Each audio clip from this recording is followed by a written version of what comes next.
All right, so there's definitely a leak happening. Get one shot at this. Cans of spray paint, they might blow up in your face. Hey everyone, welcome to Jason Explains Things. If you're new here, I do videos about tons of different stuff, including lawn care from time to time, so subscribe right now so you don't miss more awesome videos. This is my third spring lawn care video I've done here on the channel, and every year I try to change things up a little bit so I don't repeat myself. This year's theme, fix everything busted. All I've done so far this year is apply pre-emergent in late February, and I've mowed about 4 times. I'm starting to water once every 3 to 4 days, and I planted those 3 shade trees, and I made a video about that here on the channel that I'll link in the description below. But we have some problems. First is the irrigation system. Somewhere under the ground right here, I have a leak that I need to excavate, find, and then fix. Over here in the corner, there's also this offending sprinkler valve that has stopped working. I've already checked this awful wiring with a multimeter, and it's not the issue. You'd think it would be because of how bad it looks, and it's not waterproof, and it's terrible. Also, the housing itself, I think, is starting to, get weak. It's starting to leak. Also, we have a little leak over here. We're gonna redo all this. The other big problem I'm having is all this crap. I mean, don't get me wrong, my 2 dogs are such a treasure. But they have done a number on my lawn over the winter, causing tons of burn spots. There's other bad spots on my lawn, like right here, where I seeded this last fall, but it couldn't get established before the weather got too cold. We're gonna be fixing all of these remaining eyesores, along with some standard lawn maintenance, aerating, fertilizing, that kind of thing. And if we work fast enough, maybe we can get it done in 1 weekend. Let's start with finding that underground leak. Yay, digging holes in my yard. That's always fun. So basically I was having an issue in this spot. Whenever I ran this sprinkler zone, I'd get a large pool of water. I wasn't sure if the sprinkler was leaking, if the valve next to it was leaking, or maybe even if there was a broken pipe. Now the only way to find out what is the failure point is to turn the system on and look at it and try not to get soaked while we do that. So what do you say we go turn the sprinkler on? I honestly have no idea what the failure point is, so leave a comment and take a guess. 5 minutes should be enough.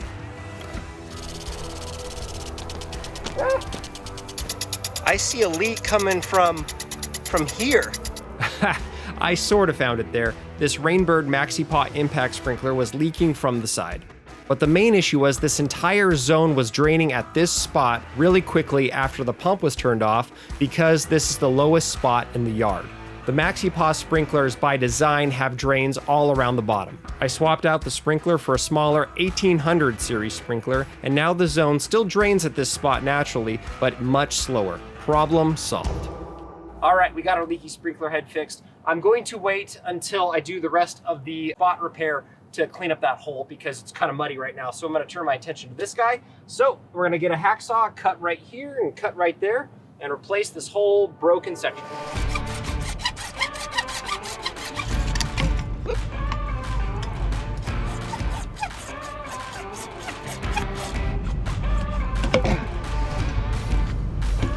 Yeah! So I am not a plumbing or irrigation expert at all, but I think we can rebuild this thing and we can do a little bit better job and make it look a little cleaner. So we have some 1 1/4 inch PVC pipe.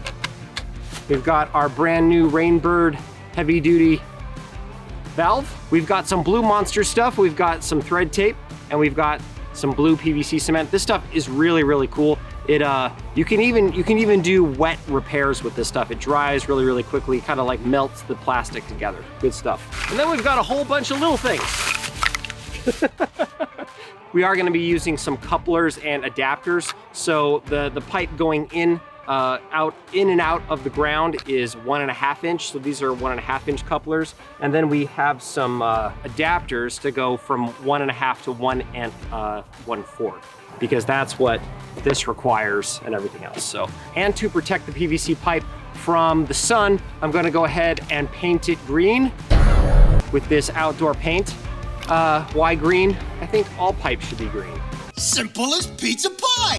Eeny, meeny, miny, Mario. Come on, Luigi. First step after attaching the couplers and adapters was to check level and measure how long each side piece needed to be so that the new section was level.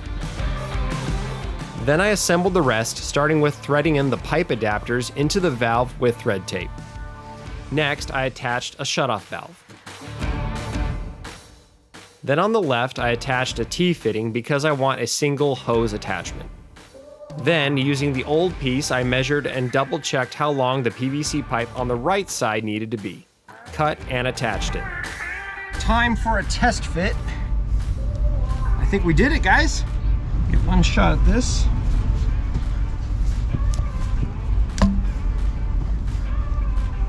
Woo! Okay, I think we're ready to test this out. We got this installed here so I can still use this garden hose.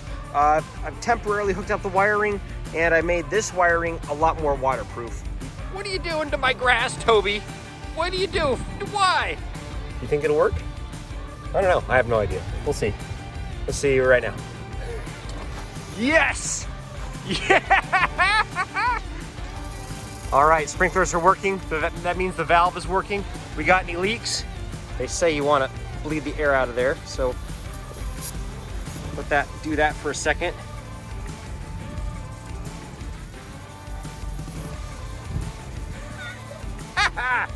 Yes! I fixed it.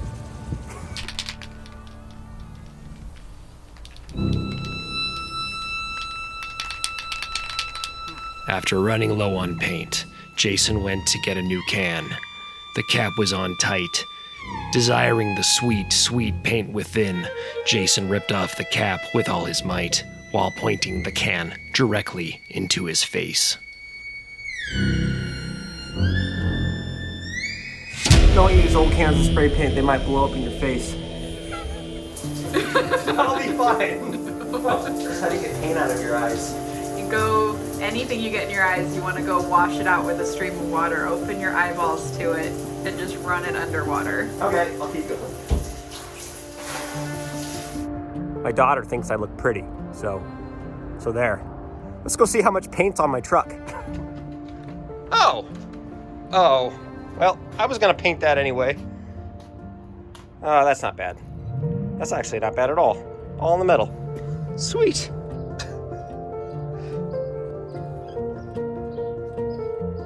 Oh no, my favorite hat.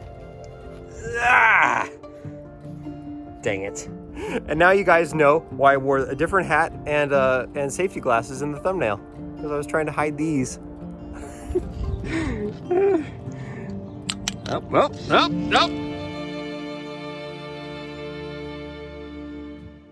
Okay, let's move on to fixing our busted grass. To do that, you're gonna wanna start with dethatching all those bad spots. I'm gonna be using this Honda Mantis dethatching machine that I've used several times before, and I'll link to this in the description below. This is great for smaller lawns, touch up, kind of like what I'm gonna do today. If you got something even smaller, you could just dethatch with a rake, or you could consider renting a large power rake if you wanted to do an entire lawn like this. But for today, this is gonna work perfect. Once that's done, we're gonna mow up the thatch, and then we're gonna aerate, and then we'll lay down soil and seed as needed.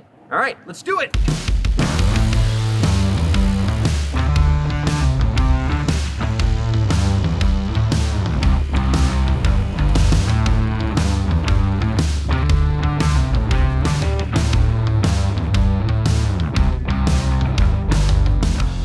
How's my skin?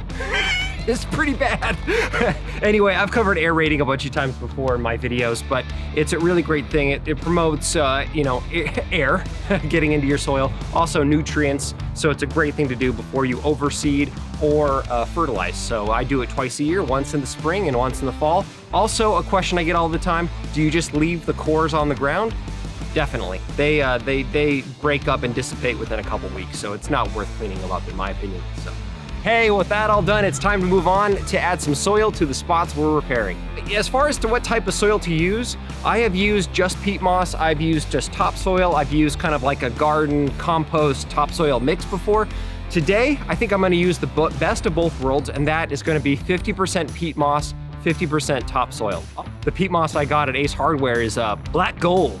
And if that makes you laugh, then you know your 80s car commercials. Datsun offers black gold.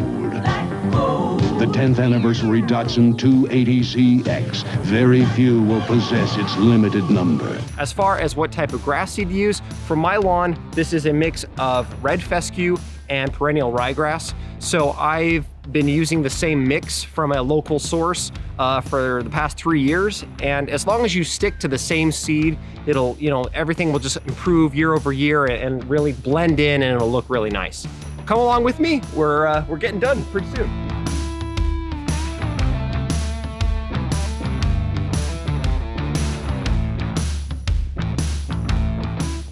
All right, last step for my lawn today is to throw down some fertilizer. Over the past several years, I've transitioned away from synthetic fertilizer to only using organic, mostly because besides the earth, which is always nice, I want to never burn my grass by accident. Milorganite is a great option that I've used many times, but for almost a year, I've been using this organic fertilizer from Lawnbox. It's a plant-based organic fertilizer, and it comes as a subscription service, but the prices are really reasonable. If you're interested in trying it out, I will leave a link in the description below.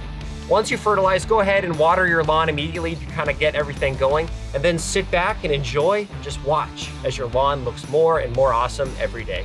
Hey, well, that's it for this video. If you want more, check out my lawn care playlist where tons of other topics are covered. If you want other non-grass things like building stuff, cars, trucks, motorcycles, or just home improvement, you can get my other videos and watch as well. After you've binged about 3 hours, then it's okay for you to get outside and get to work on your lawn. Until next time, everyone, watch out for cans of spray paint, God bless, and don't forget to do it yourself.